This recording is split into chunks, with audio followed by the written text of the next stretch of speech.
What's going on, guys? Today we're going to be making raspberry pie bars. This is a little bit more of an intricate recipe, but it is extremely delicious. First thing is the crust. It's going to mostly be almond flour. So this is 2 cups of almond flour. And a unique thing about this crust is we're not going to be using any eggs either. So I have 2 tablespoons of sour cream, kind of a different crust. You probably have not made this crust before. So the sour cream is going to help hold it together, and it's also going to give it a little cheesecake twang. We're going to need a teaspoon of vanilla extract just for a little flavor, a pinch of salt, and then lastly, 2 tablespoons of melted coconut oil. And this is going to be a crust that you're going to kind of have to press into the pan, but once you bake it, it'll be nice and crispy. You can make this in a food processor, but we're just going to use a hand mixer and mix this together. Okay, so you can see there, you basically just have little almond flour sand. It's not really anything that looks like it could be a crust. And then what I usually do is I use this coconut oil spray. We have an 8x8 pan here. I like to just spray. Mega taught me this trick. You just spray the pan a little, and then the parchment paper will stick. And then just kind of press it in there. Add the crust mixture.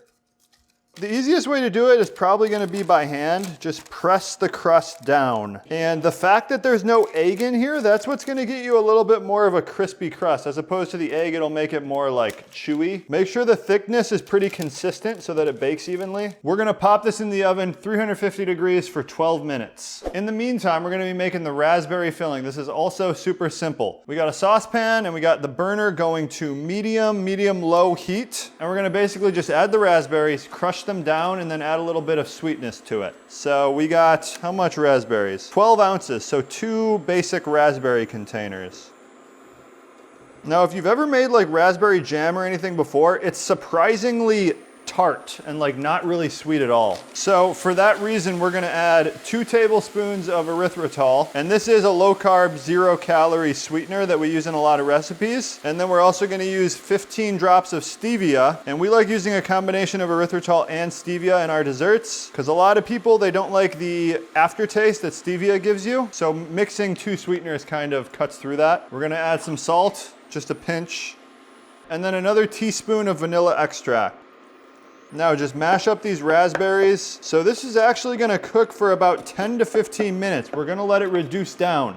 If you don't let it reduce down, it's gonna be a little watery when you bake it. You don't want watery bars. We'll be back in 10 to 15 minutes when this is complete. Okay guys, it's been 15 minutes and come on in here. Look how thick the raspberries has gotten.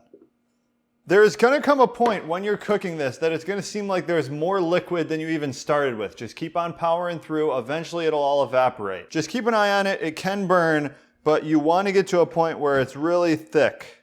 In the meantime, our crust is out of the oven. And the crust, whenever you bake with almond flour, it's gonna feel a little bit underdone. That's fine. When it cools, it will harden, and we're also gonna bake it a little bit longer. Just gonna pile the raspberry filling on there.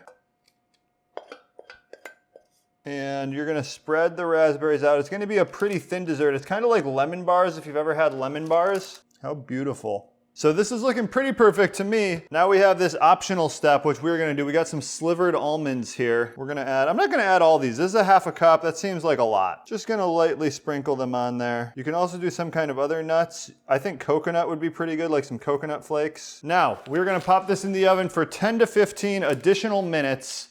We'll be back when it's done for a taste test. Okay guys, I have just taken it out of the oven. It's been 10 minutes. We are gonna let this cool because it's kind of tough to get it out right now. It's really kind of soft. It will cool and it'll set. And we're back for the taste test. This has cooled for about, I'd say 20 minutes. But it comes out nicely. And I love desserts that look like this. It looks, you can tell it's homemade. There's the crispiness of the crust. There it is. Looks great, smells great. You can smell the freshness of the raspberry. Reminds me a little bit of a Fig Newton.